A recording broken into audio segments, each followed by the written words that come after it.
onayonim, nurli yuzing esimda. Mehring bilan ulg'aydim men bu dunyoda. Har duoda ismingni men aytaman. Sening mehring qalbimda yonadi har on. Sening ovozing eng shirin taskin. Sening baring mening eng katta baxtim. Onajonim, jonim yuragimda sen. Duolaring bilan men yashayman bil. Onajon, onay menga azizimsan men uchun. Seni sevaman onajonim umr bo'yicha.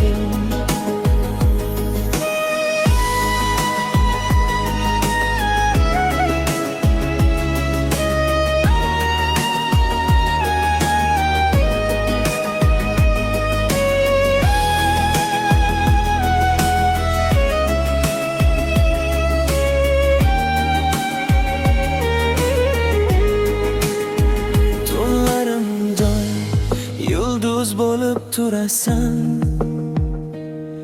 Qiyin yo'lda qo'limdan sen tutasan. Bir tabassuming yetar menga onajon. Sen bor joyda yo'qoladi har armon. Sening ovozing eng shirin taskin. Sening baring mening eng katta baxtim. Onajonim, jonim yuragimda sen. Duolaring bilan men yashayman bil.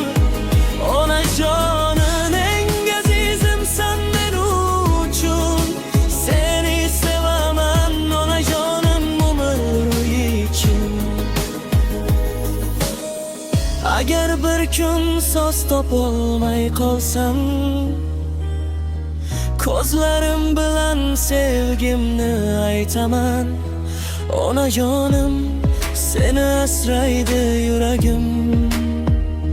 Sening noming bilan uradi bu qalbim.